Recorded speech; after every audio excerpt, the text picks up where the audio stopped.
স্বামীর প্রতি নরম হয়ে যান, তাকে ছাড় দেওয়া শিখেন।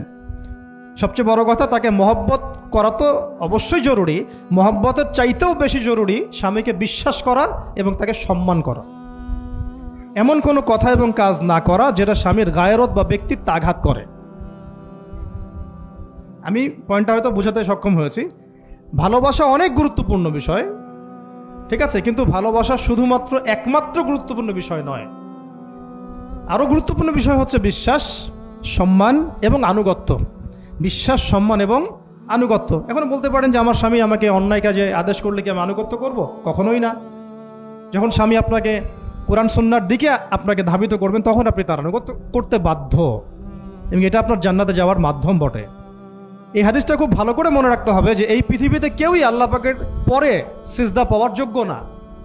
এমনকি নবীদেরকেও আল্লাহ পাক সিজদা করতে বলেন নাই, কিন্তু সেই নবী আমাদেরকে কিন্তু বলেছিলেন যে যদি আল্লাহ পরে কাউকে আমি সিজদা করতে বলতাম তাহলে আমি স্বামীদেরকে সিজদা করতে বলতাম।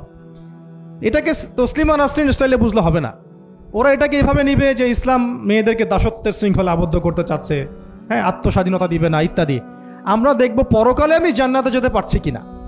আল্লাহ পাকের হুকুমের চাইতে আমার কাছে কোনো যুক্তি বড় নয়। আল্লাহ পাকের হুকুমের চাইতে আমার কাছে কোনো যুক্তি, বিজ্ঞান, প্রযুক্তি এগুলো বড় মানদণ্ড নয়। শুধুমাত্র স্বামীর আনুগত্য, বিশ্বাস, সম্মানের বদৌলতে দেখা যায় যে পুরোটা জীবন এই বেচারা আপনার জন্য ঢেলে দিবেন ইনশাআল্লাহ।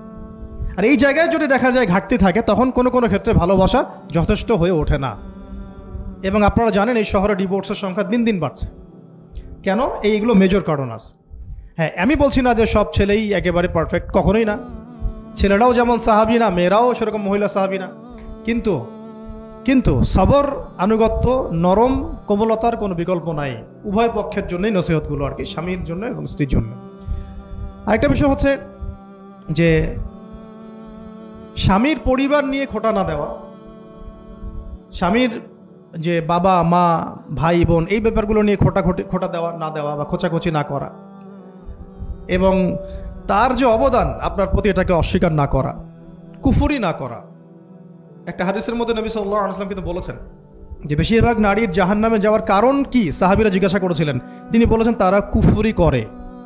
কি কুফরি করে? তারা কি আল্লাহর সাথে কুফরি করে? নবীজি বলেছেন না, বরং তারা সারা জীবন স্বামীর যে দিয়ে যাওয়া যে স্যাক্রিফাইস বা অধিকার, এটাকে হঠাৎ করে অস্বীকার করে বসে, হঠাৎ কোনো একদিন অস্বীকার করে বসে। এটার কারণে দেখা যায় আল্লাহ পাক নারাজ হয়ে যান।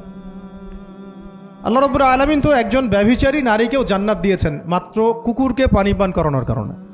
আবার একজন নারীকে বিড়াল বেঁধে রেখে কষ্ট দেওয়ার কারণে জাহান্নামে দিয়েছেন। তো জবান এমনই একটা কঠিন জিনিস, যেটাকে নিয়ন্ত্রণে না রাখলে আমাদের জন্য ক্ষতি হবে। আল্লাহ পাক আমাকে আপনাদের সবাইকে জবান হেফাজতে রাখার তৌফিক দান করে দেন। আর কিছু বিষয় হচ্ছে, কিছু শাসন সমাজে থাকে, মানে পরিবারের মধ্যে থাকে। এই শাসনগুলো কখনোই মেয়েদেরকে বিপথে নিয়ে যাওয়ার জন্য নয়, বরং যে আপনাকে মহব্বত করবে সেই আপনাকে শাসন করবে। যে আপনাকে মহব্বত করে সেই কিন্তু আপনাকে শাসন করবে।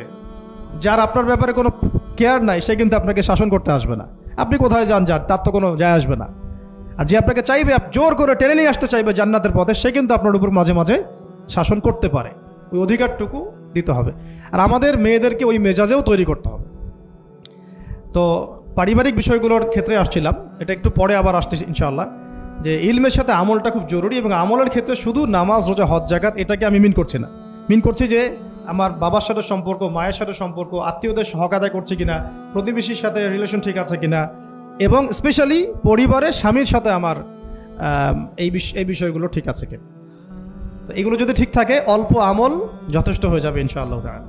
আল্লাহ পাক আমাদেরকে ইলম অনুযায়ী আমল করার তৌফিক দান করেন, আমিন।